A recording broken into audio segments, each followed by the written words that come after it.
parking spot that was on every floor.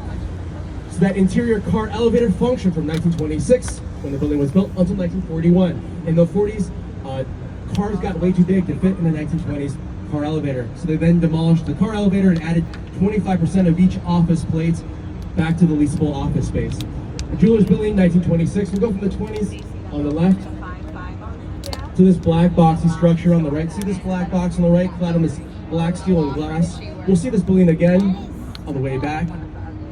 This is the AMA building, designed by Ludwig Mies van der Rohe. This is Mies van der Rohe's last and largest building. Black boxy structure here on the right-hand side. Mies van der Rohe's very famous motto was "Less is more." Mies van der Rohe is the father of the style of black box modernism. We'll see this building again later on. When we come out from under this next bridge, we'll talk about these two twin corncob towers appearing here on the right-hand side. See these white boxy structures? These twin corncob towers were designed by a student of Mies van der Rohe named Bertrand Goldberg. If your teacher tells you to build black boxes, what does the student do? Build white circles. Of course, that's what Bertrand Goldberg did.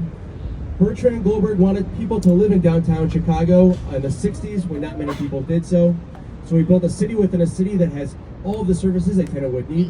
When this was completed in 68, the area to the right was low-rise industrial. Area to the left, mid-rise office. So these twin corncob towers floated over downtown Chicago, especially from the tenant-accessible rooftops. You'll notice the units have these little kind of petal leaf facades. Each unit is a little pie-shaped apartment, very small, but they feel very big because of the, at least initial view you would have when the building was built across Chicago. But unfortunately, all these buildings now kind of box in Marina City, so the big idea has kind of been lost. See this shiny building here on the left-hand side? Draw your eyes up to the top of that building. You'll see each side of the building has a Greek temple on top. See those Greek temples on top of that structure? 77 West Wacker. The building has a bottom, middle, and top, also called a base, shaft, and capital. That's part of that classic Greek temple design. The building has an interior lobby that is Greek temple themed. There's a Greek orb inside the structure. This is an example of postmodernism. This is the reaction to that black box style we just saw by Mies van der Rohe. This style, postmodernism, is very popular in the 80s and early 1990s. Postmodernist structures are very dreamlike, very surreal.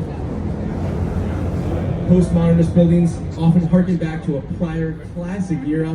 This building harkens back to ancient Greece. Riverwalk here on the left-hand side. There are 6 areas of the Riverwalk. Each area has its own theme. As you can see, there's these black rub rails, so you can just pull up your boat right there and grab a drink, meet some friends. Most of the areas of the Riverwalk have a rub rail you can just tie up to and hang out. So it's a big party scene in the city of Chicago.